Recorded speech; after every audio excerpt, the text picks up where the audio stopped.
में राम कथा की किरण आती है तो जीवन में जो जड़ता है, जीवन में जो अंधकार है, वो समाप्त हो जाता है, वो खत्म हो जाता है। राम कथा भी विषय विकारों की अग्नि में जल रहे मानव को शांत करती है, उसे आनंद देती है, उसे शांति देती है।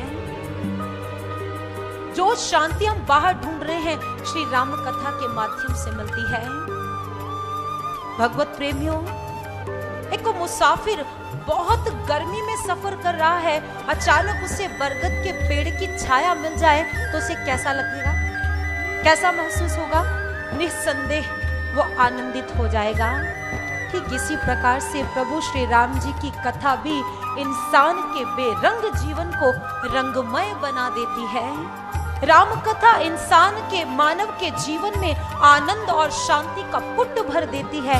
ऐसी है श्री राम कथा। श्री राम राम श्री राम राम श्री राम राम श्री राम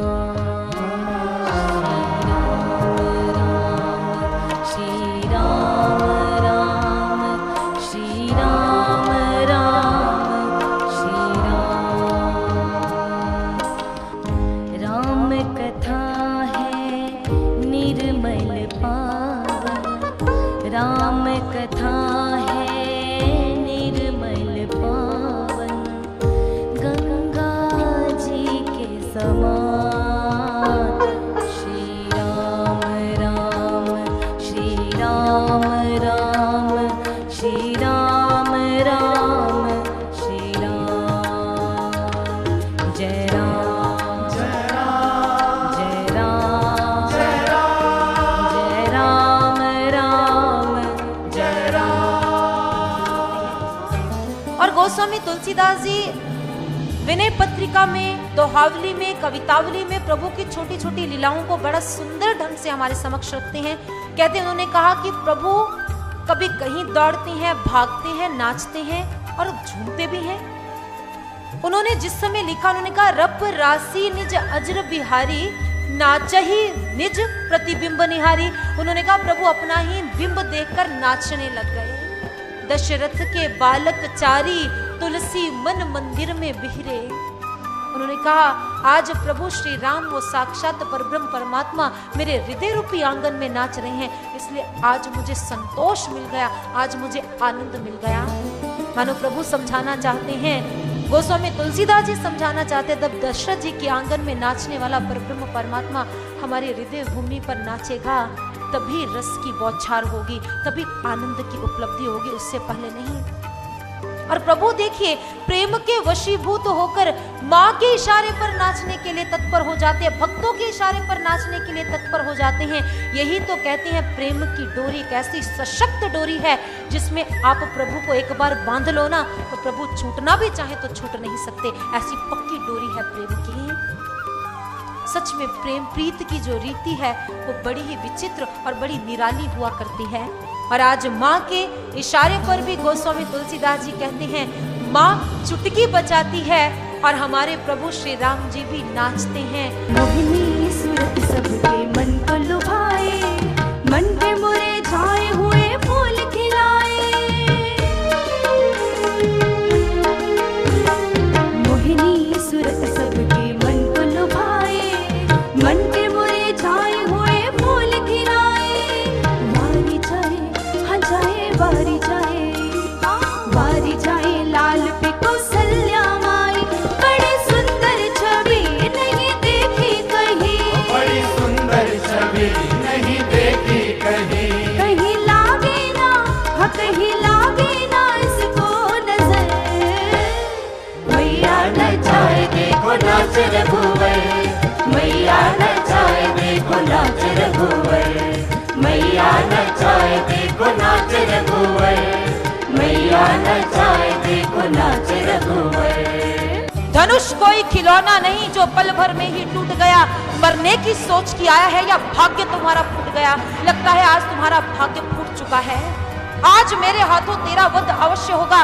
मैं पूछ रहा हूँ कौन है जिसने शिव के धनुष को तोड़ा है और तू मुझे बातों में उलझा रहा है।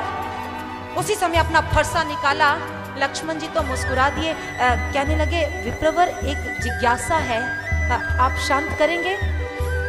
परशुराम जी का क्रोध सातवें आसमान पर है और लक्ष्मण जी कह रहे जिज्ञासा शांत करवानी है। अब परशुराम जी कुछ नहीं कह रहे, कहने लगे परशुराम जी विप्रवर मुझे यह बताइए, आपने ये फरसा, ये धनुष बाण ये क्यों धारण किया है?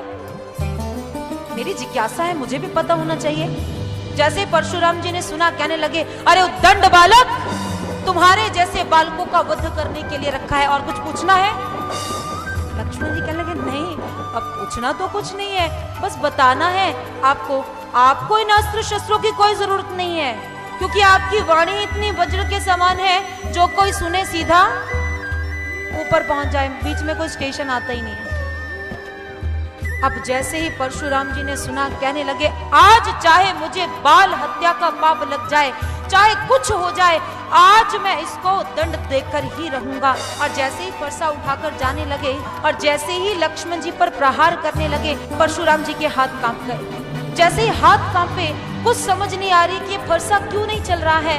लक्ष्मण जी कहने लगे अभी भी नहीं समझे, ये आपके अस्त्र, आपके शस्त्र प्रभु को पहचान रहे हैं, लेकिन आप अभी भी प्रभु को पहचान नहीं पाए हैं। आप भीतर उतर कर देखिए, ध्यान की अवस्था में उतर कर देखिए, आप पहचान जाएंगे ये कोई साधारण नहीं है, यह असाधारण है।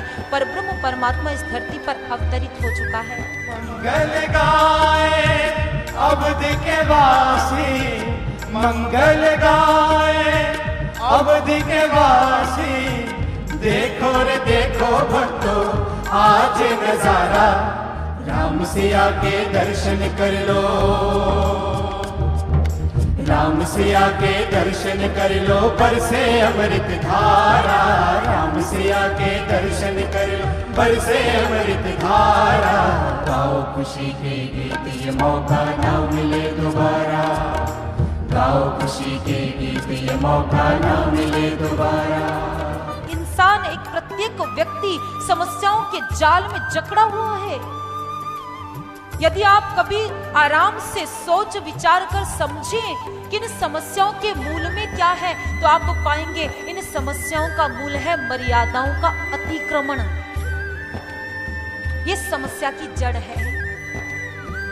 यही कारण है कि मर्यादाओं के अतिक्रमण के कारण जीवन अशांत है और संसार के, इस भारत के, इस समाज के, इस विश्व के श्रेष्ठ मूर्धन्य व्यक्ति जिन्हें अपने चरित्रों से लोगों को चरित्रवान बनाना है, वो स्वयं ही चरित्रहीन होते जा रहे हैं, वो स्वयं ही अमर्यादित होते जा रहे हैं। लेकिन विडंबना यह है, सब कुछ व्यवस्थित है प्रकृति में, लेकिन एक मानव ऐसा है जो मर्यादित नहीं है, जिसके जीवन में रत्ती भर मर्यादा नहीं है। ऐसा है मानव।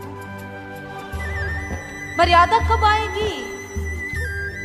जब चरित्र से कुछ सीखेंगे, जो चित्र में छिपा हुआ चरित्र है उसे अपने चरित्र में धारण करेंगे। सुनते तो बहुत हैं, सुनकर यहाँ से सुना इधर से निकाल दिया, तभी तो परिवर्तन नहीं है। बंधुओं, ऐसी बात नहीं है कि समाज में शिक्षकों की कमी है, शिक्षकों की कमी है, शिक्षण की कमी है, बातों की कमी है, भाषणों की कमी है। आप सर्वत्र दृष्टि घुमाकर देखिए, कहीं ना कहीं कुछ अच्छी चीज आपको मिल ही जाएगी सुनने को, कमी नहीं है। फिर एक प्रश्न है, इतना सब कुछ है, इतनी कथाएं हैं, इतनी महिमाएं हैं, इतना सब कुछ है, फिर परिवर्तन क्यों नहीं?